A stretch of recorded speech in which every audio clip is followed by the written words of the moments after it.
Thank you so much for attending Boots on the Ground, the role of veterans in government. My name is Benjamin Duchek, a veteran alumni from NYU, and on behalf of the Alumni Association and NYU Washington, D.C., we are grateful for your participation. Today is a good day for New York University, not only for bringing together this esteemed group of people to our D.C. campus, but for the school's growing relationship with military and veterans. It is a testament to the many veterans that attend and have graduated from our school that the university is interested in investing more in our community. Indeed, the woman in which this building is named after, Connie Milstein, has shown great vision in this area, starting the local dog tag bakery and demonstrating her support for veterans through tangible actions. So I'm pleased to announce that on behalf of the Provost's office, the school has invested in creating a funded internship and research stipend for current student veterans, along with a mentorship program that will connect students with veteran professors. This program will significantly increase the opportunities available for our veteran population. In celebration of this event and our new program, the school has also funded 6 undergraduate internships here in Washington, D.C., including housing and a stipend over the summer, and we are very pleased that several of our speakers today have agreed to accept our interns. With campuses around the world, unparalleled research opportunities, top business and public policy graduate programs, as well as an undergraduate experience in New York City, Abu Dhabi, and elsewhere, New York University should be the first choice for any applicant with armed services experience. Please join me in thanking the university for making a strong financial commitment to our veterans population.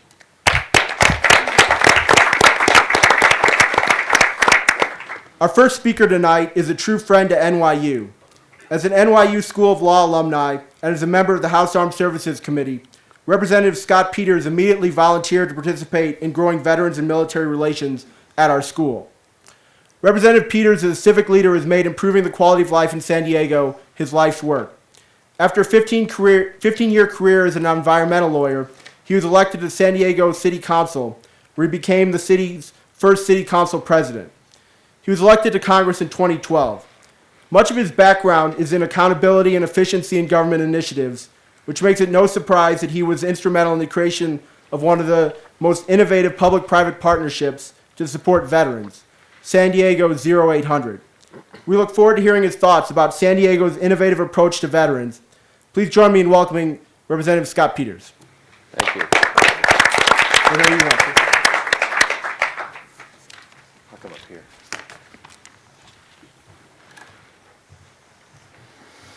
Thank you, Ben, and good evening to everyone. I'm interested in this panel for a lot of reasons. First, you have 2 of my really outstanding colleagues who are vets, Adam Kinzinger and Tulsi Gabbard, who are both good friends and really have so much to offer to the Congress, and I know you'll hear from them as part of the panel. I think one of the reasons also I was asked to help start this off was I'm a graduate of NYU Law School from back over 30 years ago, but have a great affection for the school.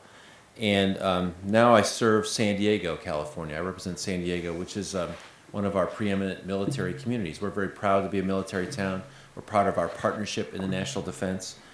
And we have a history of educational institutions supporting veterans. At San Diego State, we have a veterans organization focusing on academic guidance, tailored majors, and we have our own building just for veterans, the Joan and Art Barron Veterans Center. University of San Diego Law School runs a veterans legal clinic that provides legal advice specifically on education contracts, helping vets avoid contracts that they shouldn't be getting into. The University of California, San Diego just established a new Veterans Resource Center. Point Loma Nazarene is bringing on a student veterans coordinator. And there are other educational opportunities throughout San Diego for vets.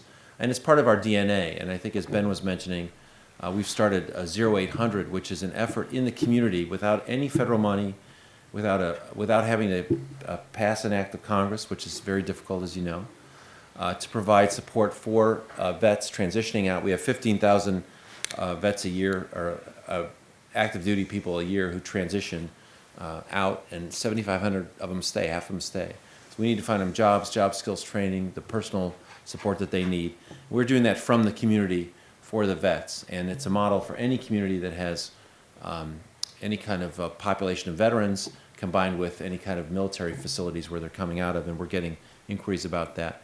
So I was so heartened to see NYU, and Ben, I know you've really been a leader in this, take up the cause of veterans too. We know that vets, it's not out of some duty that we do this, it's because it's an opportunity for us to really take advantage of the incredible dedication, discipline, and mission, sense of mission that veterans bring. And I'm happy for my school that they're taking it up as part of the university. But I'm also really proud that veterans will be able to take advantage of NYU, and I know this is going on in Columbia and some other schools too. So congratulations, Ben. Congratulations to NYU.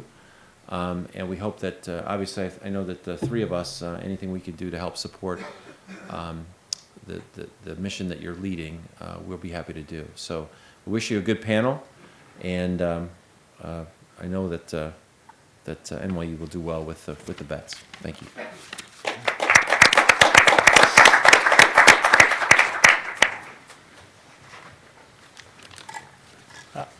Good evening, everyone. My name is Dan Lamothe. I run the Washington Post military blog. It's called Checkpoint. You've already heard from Congressman Peters, but for those of you that may not know a lot of details about our panelists, I would ask that they each introduce themselves and just a bit of background, if you would. Okay, well, hey, I'm Adam Kinzinger. I represent Illinois 16th District. I'm an Air Force veteran. Hey, I can hear myself now. I represent Illinois 16th District, and I still serve in the Air National Guard. I'm a major. I fly an RC-26, which is an ISR plane. I flew until 2008 a KC-135, but I want to do something a little more involved with the fellows on the ground. So it's been an honor to still be able to serve in the Guard as I'm in Congress, as I know Tulsi has. Tulsi and I are good friends, by the way, even though we're different parties, and I think that's one of the cool things about being a veteran is it goes beyond just your opinion and stuff. So it's great to be out here, and I'm glad you all are here too. I'm Michael Lumpkin. I'm Assistant Secretary of Defense for Special Operations and Low Intensity Conflict. So I oversee basically the Service Secretary for U.S. Special Operations Command, and I oversee counterterrorism policy for the Department of Defense. I'm a career naval officer, spent 21 years. I was a Navy SEAL, deployed to Iraq, Afghanistan multiple times, served as a CEO in private sector of a defense company, and also did business development. So I have a broad background on defense. Aloha, I'm Tulsi Gabbard. I represent Hawaii's 2nd Congressional District, which covers basically the whole state of Hawaii except for the urban corridor of Honolulu. I'll be coming up on my 12th year serving in the Hawaii Army National Guard. A couple of deployments, first as an enlisted soldier in a medical unit back in 2005, and second as a military police lieutenant and platoon leader to Kuwait in 2008-2009. I serve on the Armed Services and Foreign Affairs committees here in Congress, and appreciate the growing numbers of veterans that we have continuously every election cycle being elected and coming and really bringing a unique but very necessary voice to the challenges and opportunities that veterans are facing now across the country. Thank you. My name is Colonel Patrick Mahaney. I graduated NYU in 1987. I had enlisted in the Army National Guard in New York while I was a freshman at NYU. Was a Cavalry Scout back then. Went on active duty as a military police officer. Within a year and a half or so of graduation, I was in the invasion of Panama. That later turned into a separate deployment, the first Gulf War. Went into civil affairs for 2 years and then joined the Special Forces, and I've been there with them ever since. I've got 27 years service. My current position is Director of the Strategic Studies Group for General Odierno, the Chief of Staff for the Army, and I'm very happy to be here. All right. Thanks to each of you. We'll start with somewhat of a softball here, but I'm hoping that this is probably something very meaningful to all of you. Within your current jobs, can you please explain a bit about how your military service shapes your perspective and also the perspective you share with your colleagues who haven't served? Well, look, as a member of Congress, the battle you have and the battle that I fight every day is, your country versus your politics. It's always a fight, right? What's the what's the right thing for the politics, what's the right thing to do for your country, and sometimes the two don't align, to be quite honest with you. I think one of the biggest difference I see in somebody who's a veteran that's served, that actually is in Congress, is they're much more willing to put what they consider the right vote, the vote for your country, above the vote for politics. I've always said this, I'm not saying this to be emotional or dramatic or anything stupid like that, but to be very real, which is, as members of Congress, we sometimes have to, go to funerals of folks that died in our district, people that have been injured, give out Purple Hearts, things like that. And it's a special pet peeve for me when, a member of Congress, in essence, salutes a casket, has a tear, and talks about how important it is that we have people that are willing to die for their country, as tragic as it is, but that's what preserves our freedom. But then that same member of the House goes to the floor of the House and is unwilling to take a vote that ends his or her career. And I think that's what's kind of been different for me is, and my staff will tell you too, sometimes to their chagrin, but I'm willing to take a vote that ends my career, because at the end of the day, if I have to ask 18 and 19-year-old kids to die for their country, I have to be willing to give up my career for the same cause. And I think you see that in veterans like Tulsi and other members of the House who are veterans that I think are much more willing to buck their party and much more willing, frankly, to do the politically tough thing in order to help the Union be preserved. So I think it's a pretty important perspective. For me, this one's kind of truly a softball. I mean, having spent a career in special operations, served in Iraq and Afghanistan, and then essentially being the service secretary for U.S. SOCOM, Special Operations Community, and overseeing counterterrorism policy. I mean, I literally have multiple decades doing this, so it's absolutely critical and crucial for me doing my job every day. And I think I have a perspective from how we work policy at the highest level to what that looks like as it goes down the chain of command to the men and women in the field. And I think that's a perspective that I bring, that if I did not have my military experience writ large, but also as a special operator, I would be at a huge disadvantage. I think what's interesting about the veterans who we have serving in both elected office but also in other positions is that perspective that is growing. Well, it's actually becoming a minority experience when you look at the population of the country by and large. During my first deployment, I served in a medical unit and really was in a position to see and experience firsthand the incredibly high human cost of war. For all of us here, you never forget your friends that didn't get to come home with you. And coming home, understanding and really appreciating, being grateful for that opportunity to be able to come home and to be able to try to continue our mission of service in some ways is something that I hold close to my heart in the work that we do in Congress. And going to what Adam was saying, I think it's that shared experience that not only enables us, but actually inspires us to find ways to work together, to have very spirited debates on different issues. Sometimes we come out with the same outcome. Other times we end up on different sides of the issue. But ultimately, there is that respect that's there because we understand at the end of the day, we are continuing to serve our country through our work that we're doing here. And the responsibility that goes with that is incredible. It's awesome and very heavy at the same time because it's about serving our country, but it's also the responsibility of carrying forward the voice of our fellow service members, those who are still actively serving, and for those who have left the service, transitioning into civilian life and as veterans and the challenges that they're going through. And so these are things that aren't just things that sound good, but this is our family. It's personal in a lot of ways.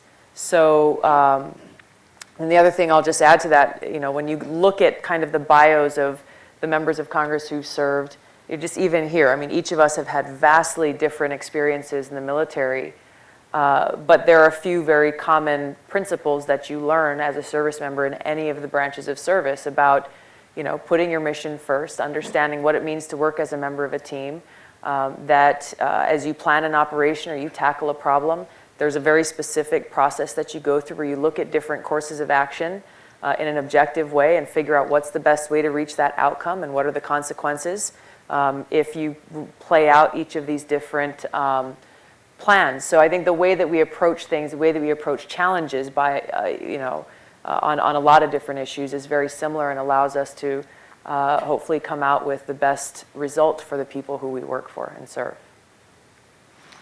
Dan, because I'm still on active duty, been on active duty 27 years, I'm going to take a slightly different twist to the question, which is, what is it that veterans can do to further the civil-military relations within our country? And the previous speakers have addressed what they can do, particularly in the positions that they have. Particularly after I did 7 tours in Afghanistan between 2002 and 2007. Particularly after my 5th tour, I commanded a Special Ops Task Force in Afghanistan, very, very kinetic or very violent period of time. It's the first time I went back home to New York and started to really see, frankly, some tremendous support for veterans, for our community, but a fraying of sorts in the civ-mil relationship. And what I mean by that is, while everybody wants to pat you on the back and say you're a hero, which is really, frankly, a bit overdone, I think that I've never met any of you before, but I think that we would all agree.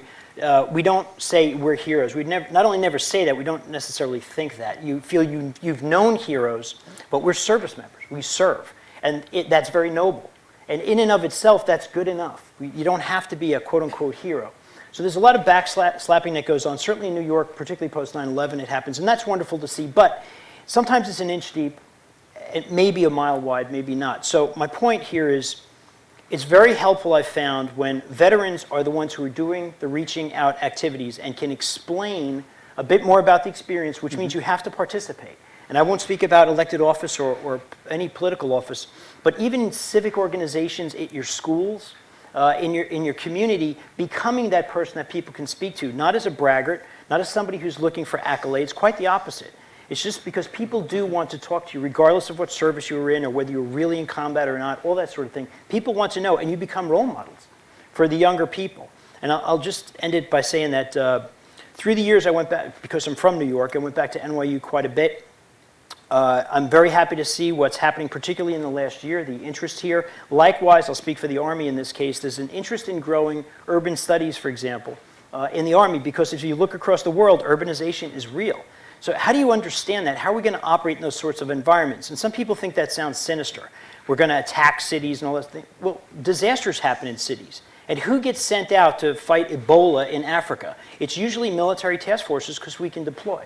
But do we really understand the complexities, the dynamics, the sensitivities in large urban areas? And I think NYU in particular has a great role to play in that. And so I'm very happy to see this lash up. But I do emphasize that all the veterans out there have really got to stay involved. They're already getting organized, which is good, and just participate. Very, very helpful. That actually brings me to a question I had for you. When it comes to that civil-military divide, that misunderstanding, the gap between those who have served and those who haven't in terms of their understanding and worldview, I was hoping some of you might have an example of, some misconception or some event that happened that made you cringe, with a colleague, and you don't have to name them, but something that would kind of speak to this. And you bring a certain perspective to your current positions that not everyone in those similar positions for other districts, other jobs, even in the Pentagon, there's plenty of folks who have never served. Mm-hmm. So I mean, if any would be willing to take that would be great. I'll kick it off.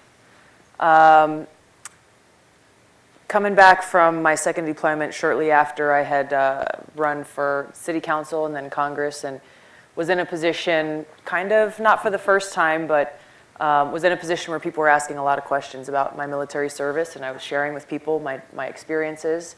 And it was interesting, not only through that period, to see how many people still did not understand that women were being deployed, women were being sent into harm's way, women are serving as gunners, on a truck in a convoy, and doing walking patrols, and really serving in a lot of these different positions that they had been trained for and they were ready for, but that, people in hometown America really never thought about women in that context. So fast forward to after being elected, a few months after I took the oath of office and was sworn as a member of Congress for the first time, was when the Pentagon changed their policy about starting to open the door to allow women to serve in some of these traditional combat roles.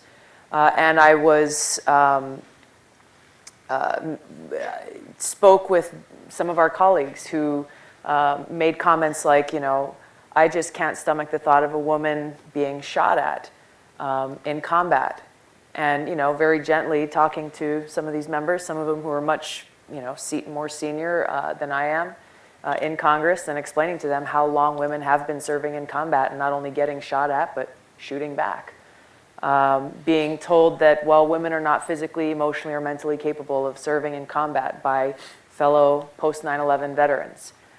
People who've not been exposed to some of the things that women have, jobs and roles that women have held, both in these post 9/11 conflicts, but for a long time. So I think as more veterans step into the civic, become more engaged civically, specifically to what I'm talking about, then it can begin to connect those dots and show people, well, here's all the different faces of who a veteran is and what they look like and what their experiences are, and really how, when you look at it, represents the diversity that exists in our country, but the stories are not often told or shared enough. I think an interesting thing about the civ-mil relationship is most people's, in my conception coming out to Congress, was going to be that since I'm a veteran, and especially since I still currently serve, like there was going to be a kind of a what's up bro moment between me and any general that comes into my office, and we're going to have like the little secret handshake, and we're all going to be, actually, truthfully, I think generals probably more fear, I don't know if fear is the right word, but more do not want to come in and talk to veterans than anybody, because truthfully, and we have to call out the military in some areas, the veterans serving in Congress sometimes know where the skeletons are hidden, sometimes know how to hey, here's what we need to fix in terms of acquisition. It's the veterans in Congress who are the ones begging, frankly, for the A-10 to stay in the Air Force. Not just people that have an A-10 asset in their district, but people that understand what the A-10 means.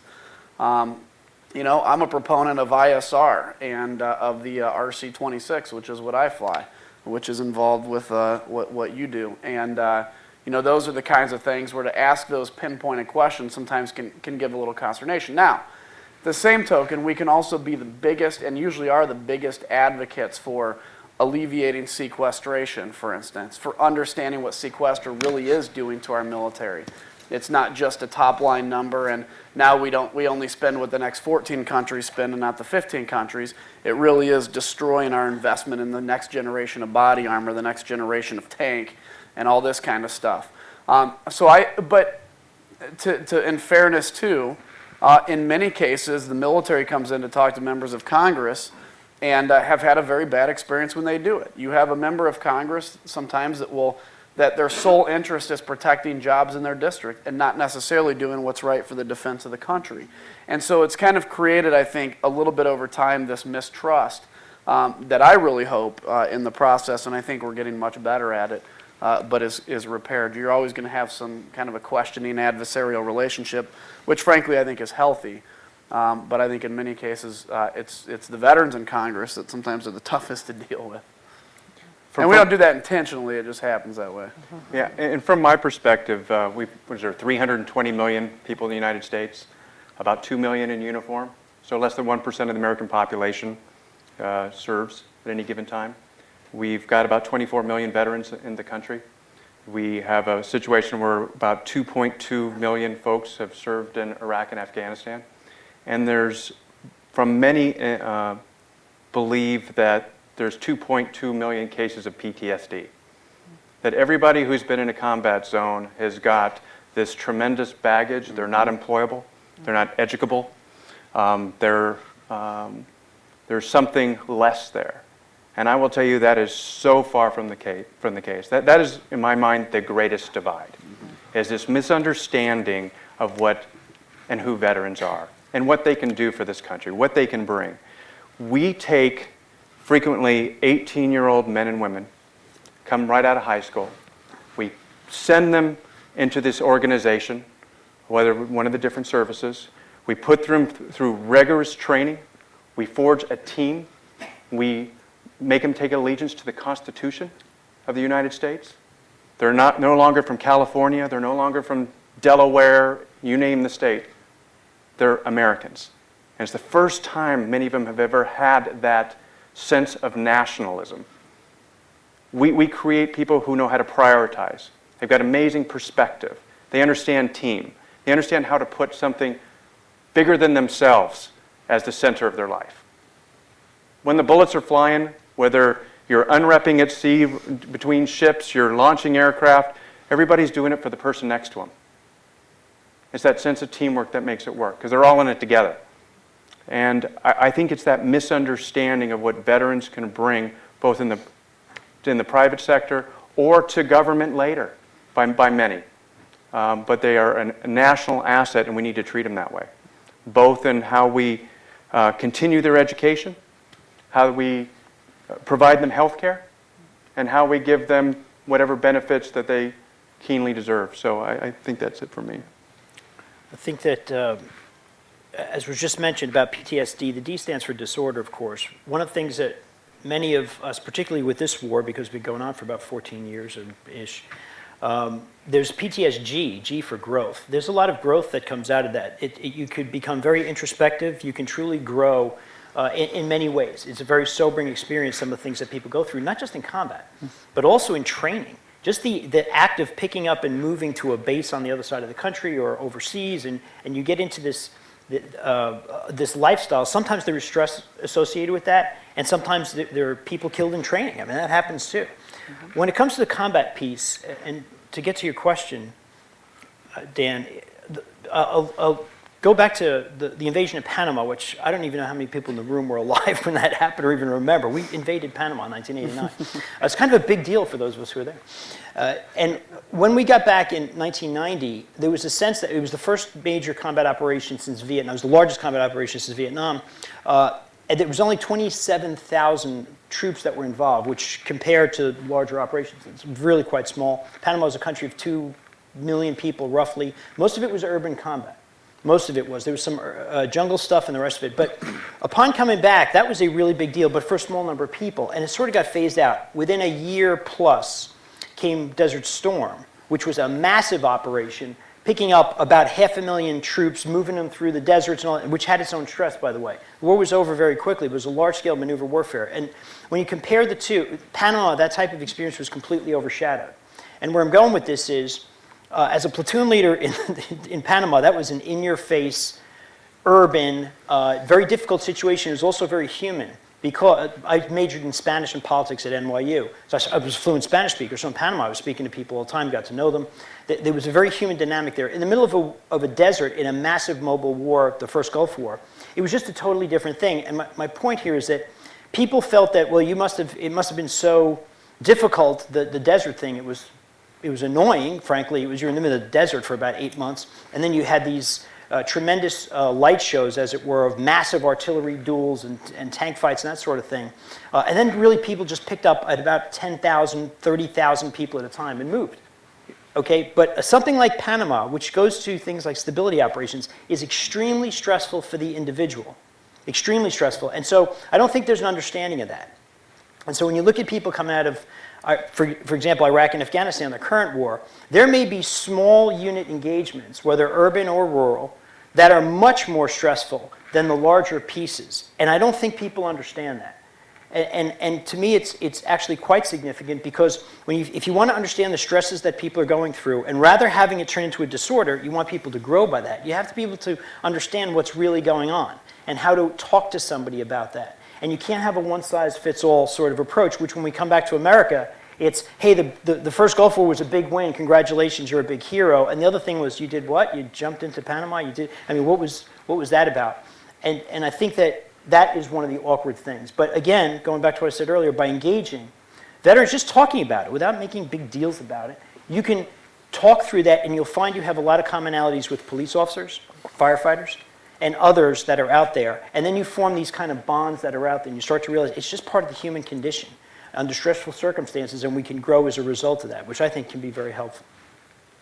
To jump off of that sort of misconception that a lot of people would have, especially those who don't know anyone who has served, which I think is a great number of Americans at this point. They get their military sense from the newspaper, from movies like American Sniper, and that's about as far as it gets. How do you think that has been helpful and at times not helpful? Because it's a mix of the two, because at least you're getting something, at least you're tracking the news. And in terms of shaping policy, where does that come into play? You know, in terms of now you need to explain to colleagues the way it really is versus the way they kind of think they know it. I'll address. We're dealing with this right now, I think, a little bit in the fight against ISIS, the drafting of the AUMF, and I'm very hawkish on this, and you know, things like Ukraine, everything else. I thought American Sniper, by the way, was a fantastic movie, period. Anybody that didn't think it was or wanted to make a political statement off of that, that's fine, but, you know, I completely disagree.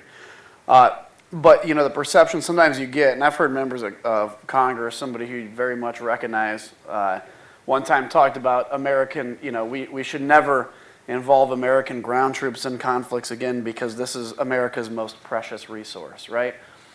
My first day of officer training, granted it was Air Guard officer training, but our commandant said, hey, you know, your job in the Air Guard is twofold. It's to kill people and to break their toys.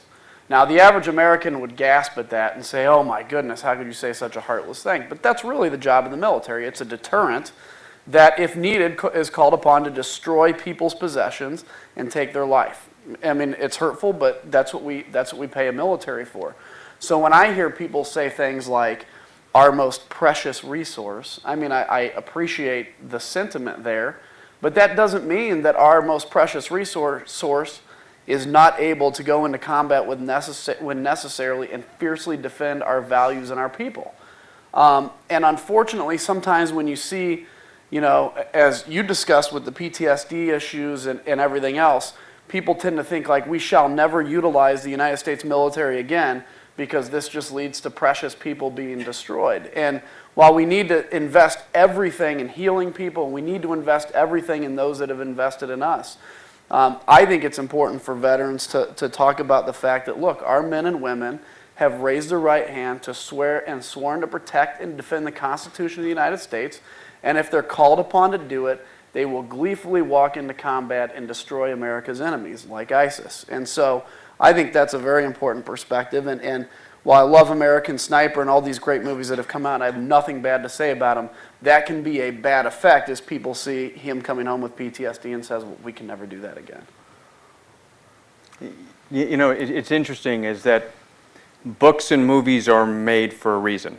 And it's either entertainment to make catharsis for somebody, or it is to make money. I mean, it's a business, right? Entertainment is a business. And I personally haven't seen American Sniper. I knew Chris Kyle. I don't partake in movies like that generally because I spend more time seeing the things, the inaccuracies that are in them. So that said, I do think it gives the American public a false sense of what the military does. Well, I agree with you completely that one of the roles of the military is to exercise might and kill people and break things when necessary. There's also many other functions that it has that don't necessarily sell. And that's when building partnership capacity and helping our partner forces deal with these issues on their own. So we don't have to go over there every time and solve the problems. I think that's a key mission set that the military has. It's not sexy and you won't see a movie written about it, but it's what we spend a lot of our time doing. So I think it focuses people on this certain segment of what the military does, and it leaves the remainder out.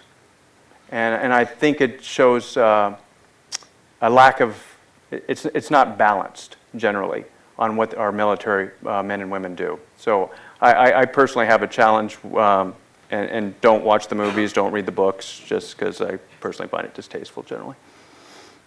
Plus, you've lived it in a lot of ways. I don't need to read about it. Yeah. Yeah, I think it's true. I think there's when you look at the military still, and you look at polling and things that show that those who serve in the military, or the military as an institution, remains the most highly respected profession by the American people. The opposite goes for the work that we do every day on the opposite end of that spectrum. But that shows to me that, I guess it shows the appreciation, but it shows even as there are so many different political issues that surround the policies and foreign policies and where and how the military has been used, especially over the last decade, that support and appreciation for the service of our military members hasn't wavered in the eyes of the American people. And I agree with Adam that, you know, these are people who, the misconception that they're war weary, when the reality is that when they go through that training, when they volunteer to serve, that, you know, if you're saying these are our enemy who are out to see, you know, harm or hurt or kill the American people, we're here and we're trained and we're ready to go. On the flip side of that, I think the disconnect and the fact that most of our country has not borne any cost of our having been at war for since 9/11 really, shows as we talk about a lot of different issues, as we talk about post-traumatic stress, as we talk about homeless veterans, high unemployment rates, and really what you spoke about by and large the community not recognizing the assets that these veterans bring to our communities as they leave the service and go back to their hometowns, rather than what oftentimes happens where people kind of look at them with pity. These are incredibly proud and talented and experienced people whose experience can't be duplicated by any school or really any leadership training, and can be an asset to any institution or nonprofit or school or business or whatever the case may be. And as we look at, you know, issues with the budget, as we look at, you know, the Foreign Affairs Committee we just had today, we had Secretary Kerry there talking about you know, the State Department's budget, as we look at the defense budget, as we look at a lot of the different engagements that we have, a lot of times folks at home may see the dollar amount and they may see the stats and the figures, but don't necessarily understand fully the connection of what our service members are doing and how that meets our objectives of what is in the best interest of the United States, the American people, and how do we get there. That it's not just all the kinetic action that makes the headlines every day. I would just hope that movies and books that come out maintain a proper context of what happens, because all actions, whether in combat or in serving overseas in any capacity, happen in a certain context, which is often lost in movies and less so in books because you can explain it. If the context is right, it's good. I'm torn because I don't watch the movies, and particularly since 9/11, I don't think I've seen any of them. Because for the same reasons as the Assistant Secretary laid out, I just don't. But I'm glad that most of them are out there, because at least it gets people paying attention. And there's a point of departure wherein we can start to talk about the things that are out there, whether to refute them or whether to say this is good, or it's just something that we can connect with the American people, because ultimately the American people are watching these movies and reading these books.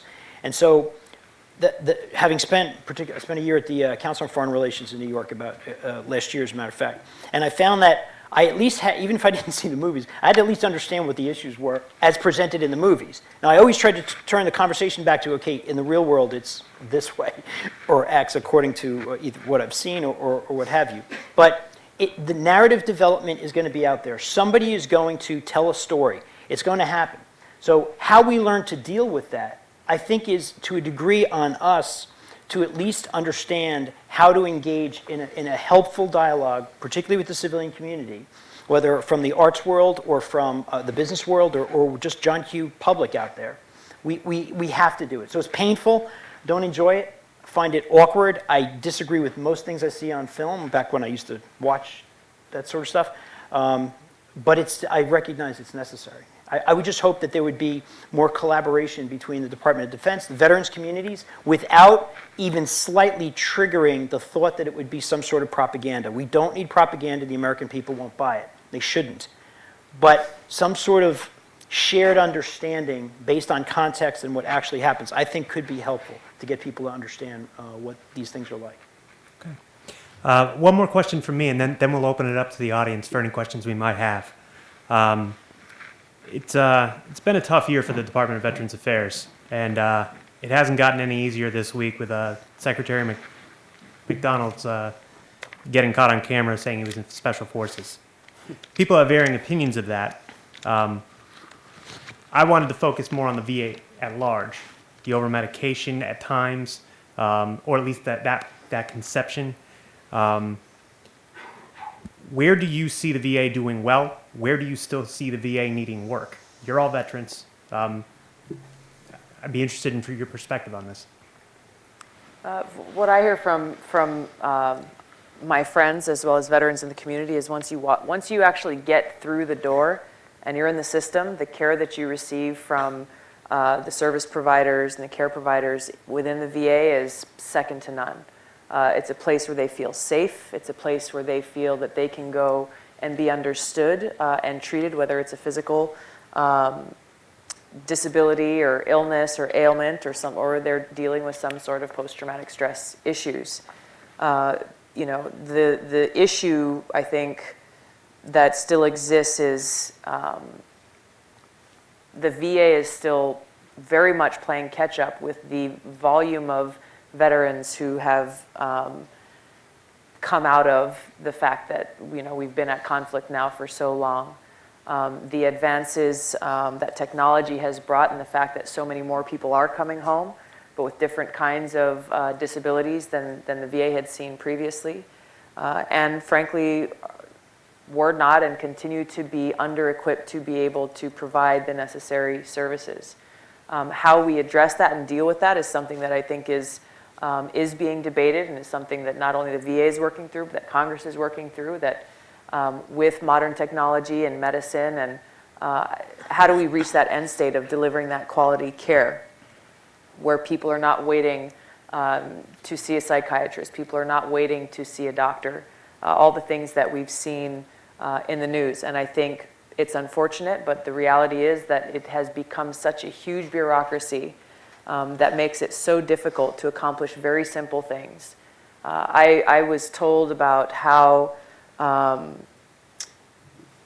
active duty service member can go in and have all their electronic medical records. The DOD and the VA still aren't talking to each other when you're talking about medical records, which is just really hard to understand in this day and age, that an active duty service member can't leave one day the active service and go into the VA the next day and they are not sharing the same information. So you still have records being lost. You have situations where people will come in and say, here's my electronic medical health care records. The VA will print them out and then take them to another room and rescan them in to their own program. And you think about how much time and how many man hours and people that takes to do something that just, it's crazy. When I first got into office here, I said, okay, I'd like to get a database of all the veterans registered in the VA in my district so we can reach out to them, let them know about veteran services. I literally got a stack this high of adhesive labels printed out like on a printer that probably was created 30 years ago. I was, and we literally sat there and I had fantastic interns who inputted all this information into a spreadsheet. And why we're dealing with this stuff right now, I think, just goes to a lot of different issues, which I can go on and on and on. But I think these are some of the challenges that we're dealing with. If I can, there's, most of you are aware, there's 3 different sections within VA. You have the benefits section, you have the healthcare section, and you have the cemetery section. That cemetery section has got from their customers or the families, and they have a 98% customer satisfaction rate, very high. You had the benefits at the front end, where when somebody leaves active duty service or active guard or reserve and goes into the VA system, that they work and they get an adjudication on their disability rating.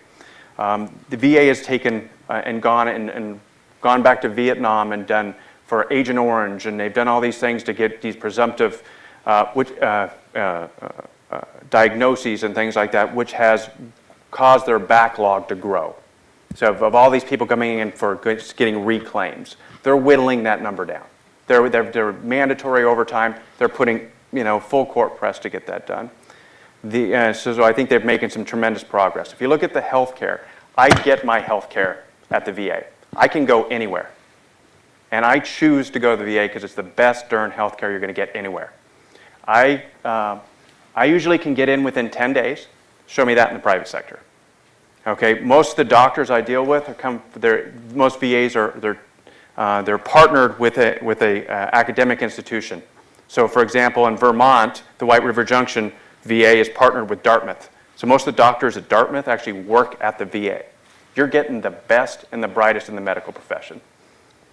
I am totally sold on VA healthcare.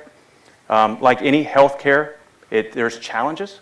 I mean, it's a complicated process. Everybody is unique physically.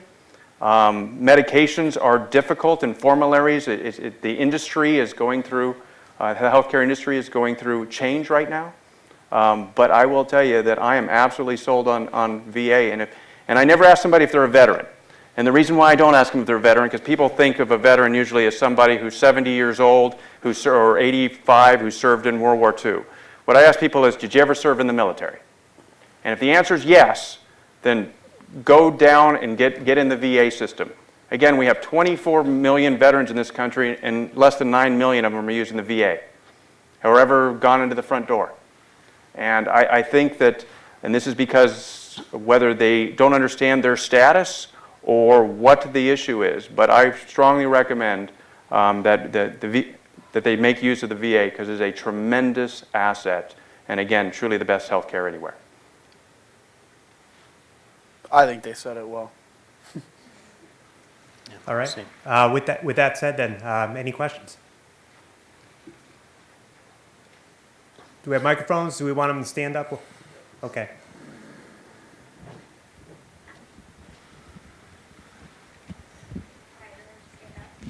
My name is Hugh Grindstaff, and I'm a Vietnam veteran.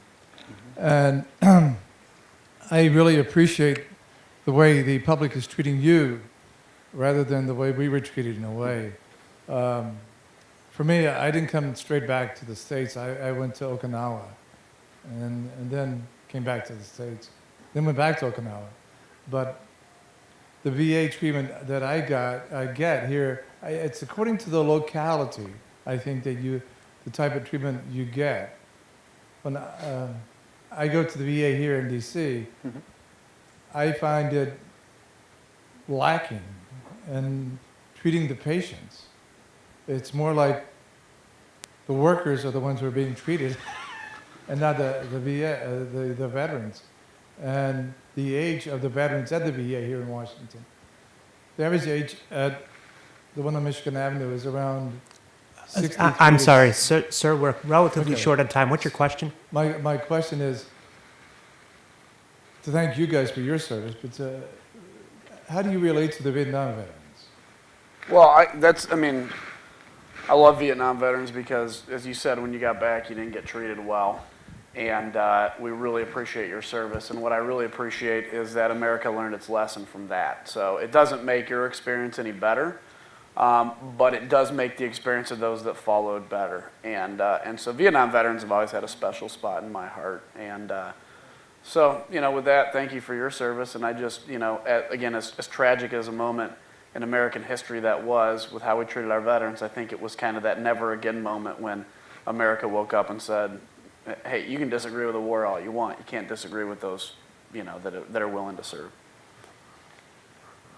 I would just quickly add, I idolized Vietnam veterans growing up in New York City. Absolutely idolized them. And when they came into, whether they became teachers or firefighters or cops, and I was raised in a New York City Fire Department family, absolutely looked up to them. I was stunned by what happened. I was one of the most satisfying things for me particularly since 9/11, although there's a bit of this after the first Gulf War as well, was whenever there was a military parade, there was a true attempt, particularly post 9/11, to include the Vietnam veterans in there. And if you take New York City's Veterans Day Parade as an example, when I was a kid, almost nobody went.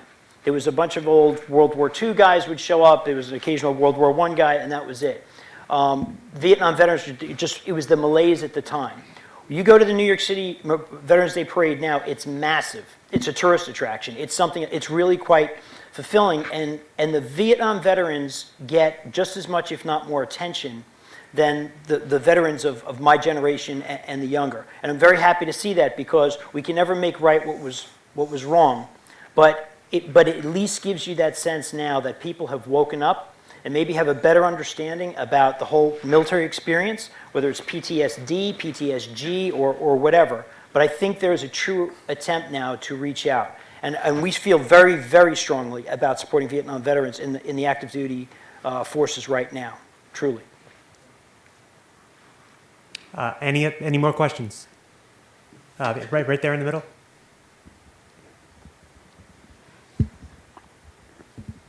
First of all, thank you all for your service. I grew up as a dependent of a Air Force service member my entire up until high school before I went to NYU. And it was tough. My dad was deployed multiple times. It affected my family. A lot of my high school classmates went straight to the war after they graduated because they didn't feel they had other options. Do you think the military is preparing these young service members who are going straight into the military and deploying several months in for war? Because we have so many numbers of young service members who are coming back with so many issues, PTSD. So do you think the military could do more to better prepare these younger service members?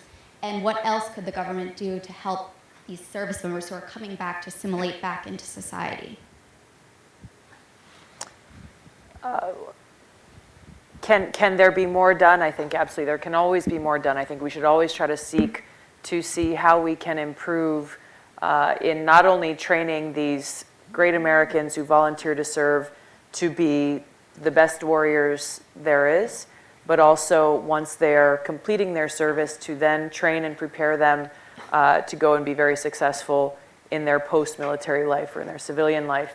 I know that this is an area where the different branches of service, I think, have improved and have looked at lessons learned over the last several years in particular on how best to do that. That once people come home from deployment, they're not just kind of, saying, thank you very much, have a nice life, but are actually looking at, there's a few programs that I'm aware of. One in the Army is called Soldiers for Life, where they're really looking at not just a few months before it's your time to ETS or get out, but actually looking over a year in advance, sometimes even earlier than that, saying, okay, well, if this is your plan to get out of the military, do you have the education that you need to be successful? What kind of job do you want to get? And actually not just asking the questions, but providing the opportunity, the command providing the time, saying, okay, I'm going to give you this time out of your workday to go to class so you can get the training, and linking them up actually with a specific employer.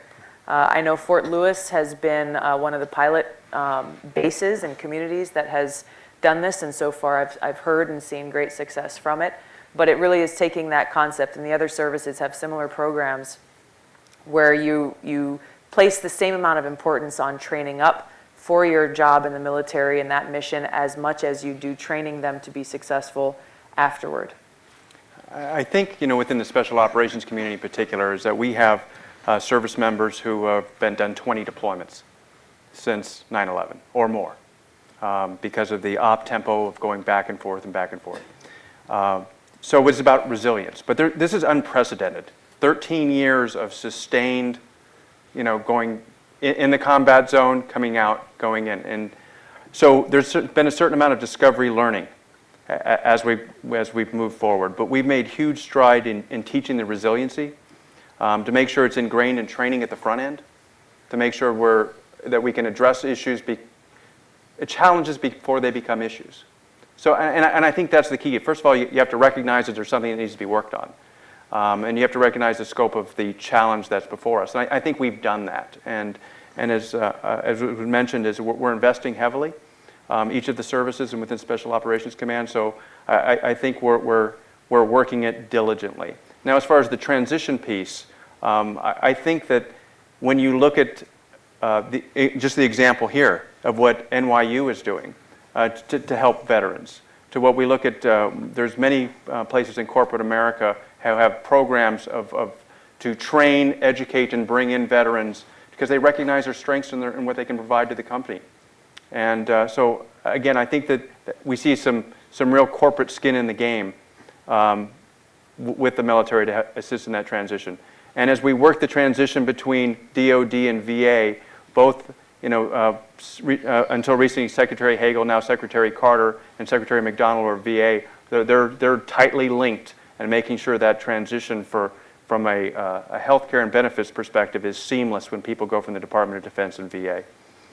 If I could pick up on the training aspect. I've got 5 children. My oldest son is he just graduated basic training. He's now in advanced individual training with the Army National Guard right now, plans to go on active duty. So this is very real to me, especially now as a father, having seen this. The issue about how special operations did their training, a lot of that is now migrating into the conventional forces.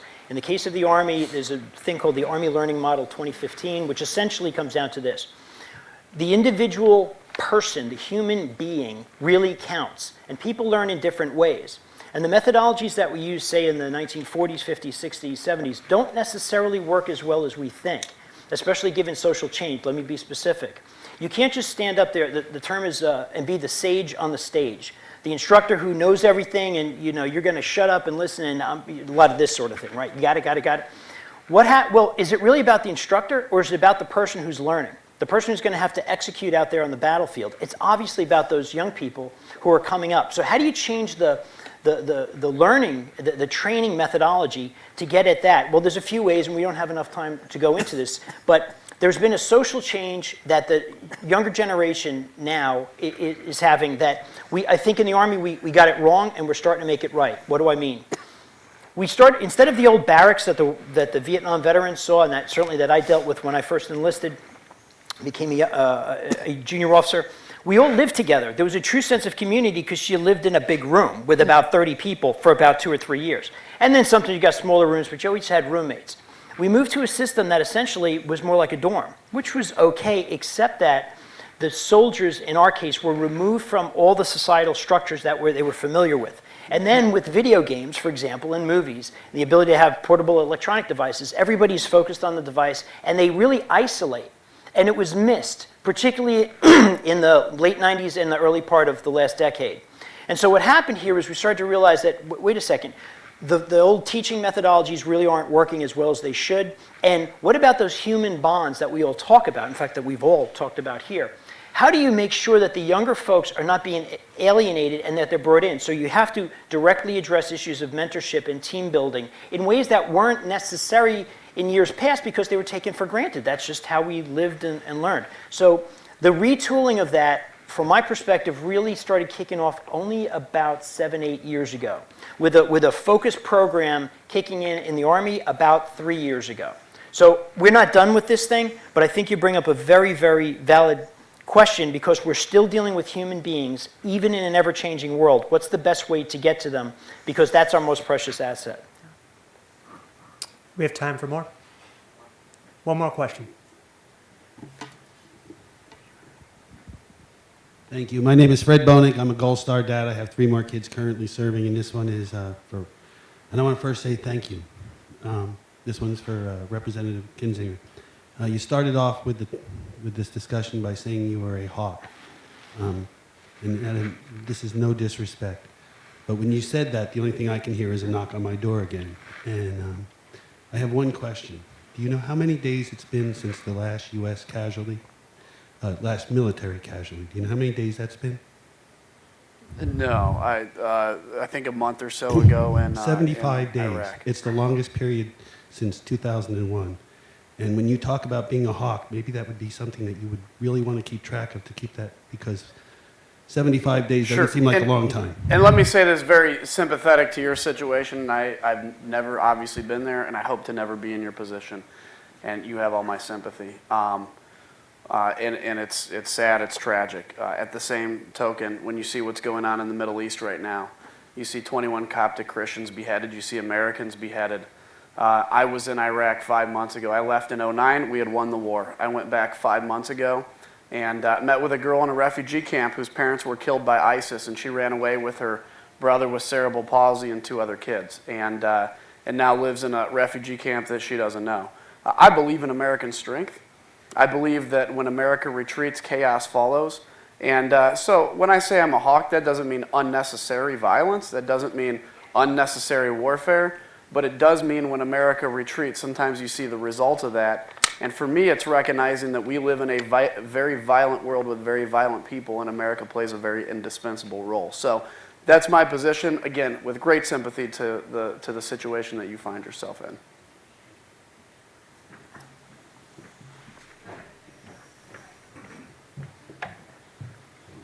Please join me in thanking our panelists for an amazing discussion.